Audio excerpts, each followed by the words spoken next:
So, the trailer for Series 13 just came out, and it looks pretty good, but I've been far more hyped for the next instalment of Joe Street's Doctor Who fan series. The Confused Adipose latest stint pretending to be a showrunner only shows to be further proof of the decline of mainline Doctor Who. We haven't seen such an intelligently devised Doctor Who episode since 2017's World Enough in Time. Similarly focusing around manipulating the rules of time travel when facing the Doctor's opponent, the story twists and turns between 16th century Britain and the modern day, and even ventures into other universes. The episode was not perfect, however. I want to go step by step through the performances, edits, score and direction to explore quite how Joe managed to achieve what the BBC hasn't in almost 5 years. The performances offered in the episode range from pretty good to so bad it's good, to the best interpretation of the Master, surpassing the canon of the BBC series. Aside from some wooden lines, Doctor, the whole cast is convincing as their characters. Emma Whitehouse's Doctor is a fun presence from scene to scene. She conveys intelligence well and bounces off the other members of the cast especially well. Similarly, Abby Jameson is well cast as the Doctor's companion. Her curiosity as a student provides fitting context for exposition to feel natural, and her chemistry with Joe playing the Doctor forms a believable friendship between them, with the 16th century scene being one of the standouts in the film. Coming on to Joe, we see some of the best performances featured. Joe's Doctor and the three Masters are fantastically portrayed. As a swan song to his 7-year tenure as the Doctor, this is definitely his best performance. He knows what he wants his Doctor to be and plays the part better than I've seen him do before. He truly has created a unique Doctor that would be at home in the show if Russell cast him for Series 14. Ellie Hallett's The Echo Doctor is another standout. She brings a sense of professionalism to the film, toning down her performance to feel more human and real, which at the end of the film makes her scenes more emotionally effective and resonant. She also has the challenge of playing a false master early on, and apart from one line which I felt made the later twist a little obvious, her sadistic villain was at home among the other Masters. The other Masters, however, are my favourite performances in the film. Elliot Barker, playing the older incarnation, throws subtlety to the wind and provides us with an utterly over-the-top Shakespearean villain. At home alongside such characters as Emperor Palpatine or classic Disney antagonists such as Frollo or Maleficent, his Master is evil. He knows it, he loves it.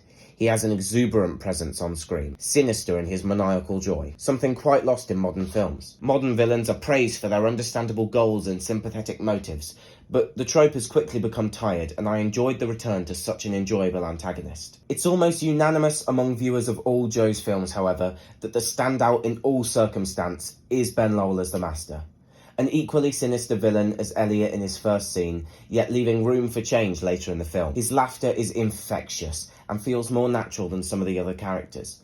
And where I could find some strange line deliveries elsewhere, hand over the witch! Ben's lines are consistently brilliant. Although not my favourite performance of his tenure, it's no mistake to say his approach was masterful.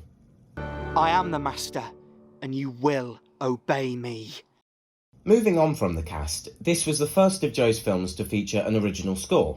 Composed by Charlie and Megan Simpson, the music explores a variety of tones, instrumentation and themes, yet manages to still coalesce into one coherent sound for the episode. The standout moments for me were the scenes with the various Masters. The music became unmelodic and used a combination of lower brass and strings to create an eerie avant-garde soundscape, elevating the tension and fear we have for these characters. The strongest musical moment in the film was definitely the Master's first showdown on Gallifrey. The scene starts with a solo instrument which sounds like a waterphone moving from an F sharp to a D. The eerie sound created becomes a musical identity throughout the film for Ben's Master. Its unfamiliarity creates a mystery and intrigue around his character. Fun fact, the waterphone was also used as an alien instrument in Van Statten's museum way back in Series 1. At this point, he's just walking through empty woodland. The music then changes as the camera moves around Ben to reveal the Time Lords. A low brass section swells beneath the scene. Historically, brass is a heroic instrument.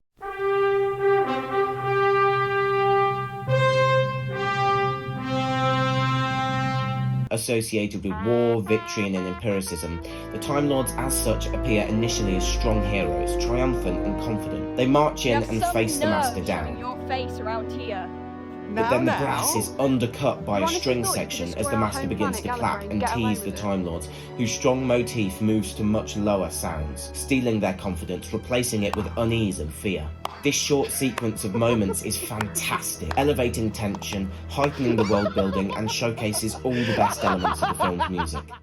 However, to me, the score wasn't perfect. The plot of the movie is definitely focused on intrigue and mystery, and sometimes I felt the score pushed a little too hard, feeling more bombastic than curious. This was most evident in the first scenes of the episode, immediately with loud sounds, horn sections, before even the black hole has appeared. It removed impact when the visuals finally did catch up to the high stakes. The music was impressive. For instance, when the strings swelled beneath Emma's line, which was a Okay, joke good. about Please get Emmy anticlimax. involved. No!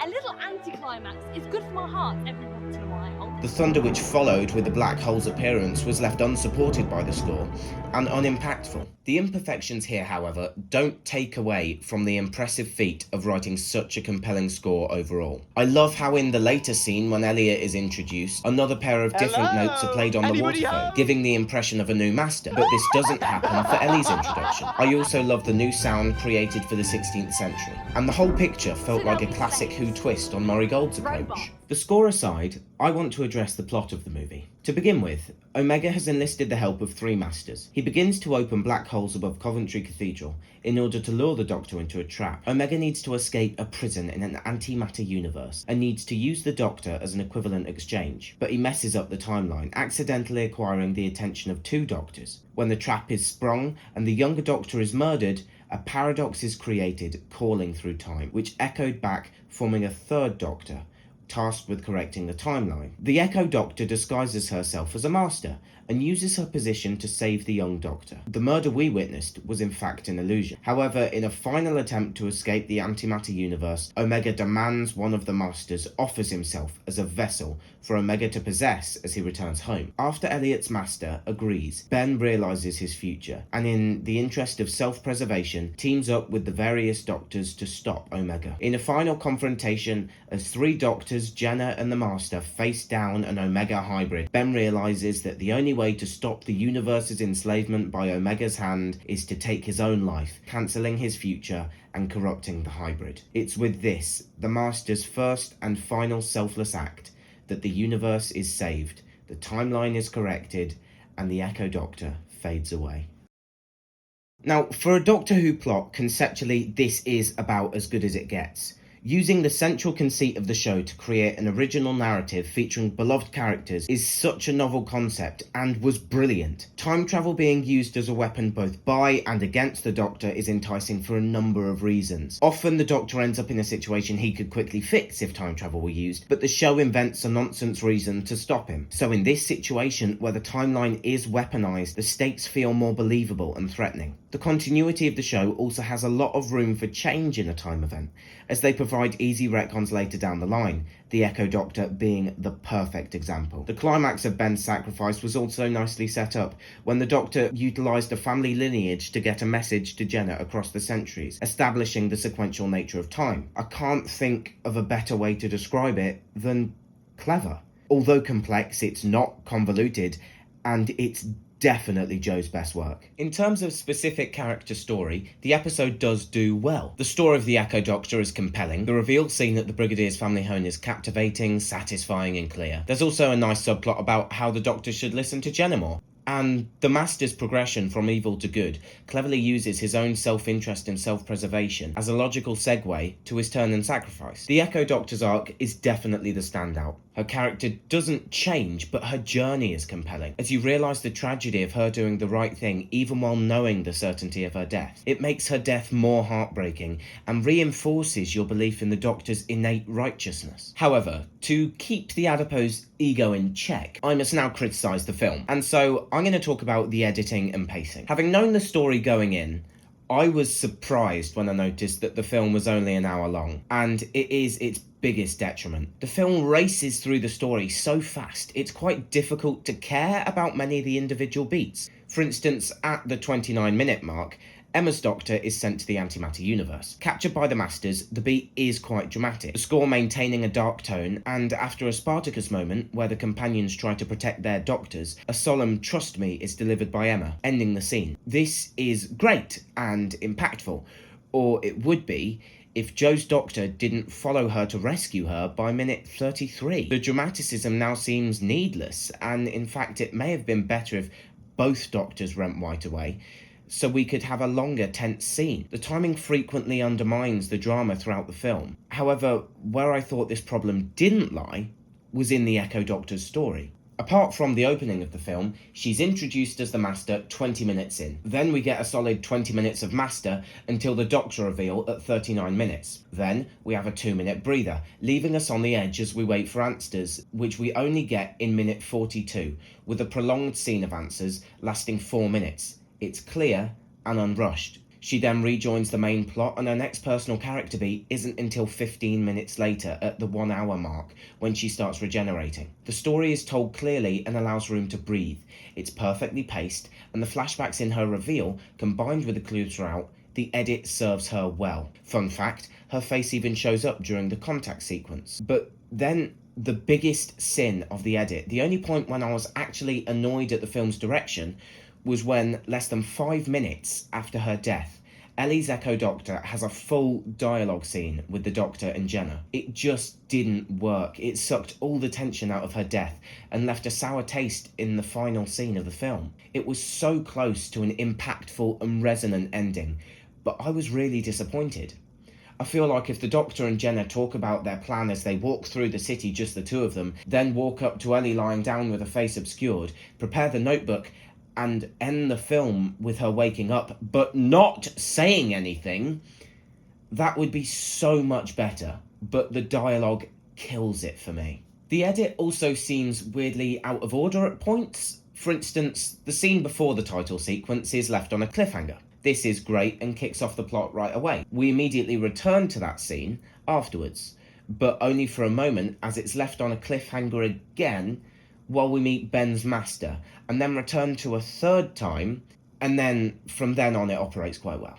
I feel like it would be much better to go straight to Ben after the title sequence, and then only return to Emma and Keelan after Ben's scene is complete. There's overall a strange lack of establishing shots as well, once again seen in moments after the title sequence, which makes for quite a disorienting experience watching the film, especially in the context of the pacing issues previously addressed. And there were just some awkward moments which strangely interrupted the flow. But really, that's all the criticism I want to give. One can always chastise the VFX of a fan film. I mean, what the fuck is this? But even in this area, there was some cool moments. Sometimes the sound design was a bit squiffy. Did the work of none more than a wit. But these pedanticies and minutiae were nothing to behold when the mainline canon was at its best. And Modern Who only shows us that good VFX don't make a difference on the quality of the show. So this is where I will depart my final wisdoms. Echo's End is a fantastically conceived story that is told well in the film it's produced. The writing and some of the performances, I feel, genuinely surpass the mainline canon of Doctor Who, and I will die on the hill that Ben Lowell's Master is the best interpretation to date. And Jo's story ideas consistently rival those of the titans that are Russell T Davies and Big Man Moffat. He has a lot to learn in adapting those stories to screen before he could run mainline canon, but if in 10 years his ideas are still this fresh and he's perfected those kinks, Jo Street could be one of the best showrunners in the history of Doctor Who. Also, the town crier is a sexy beast. Bye!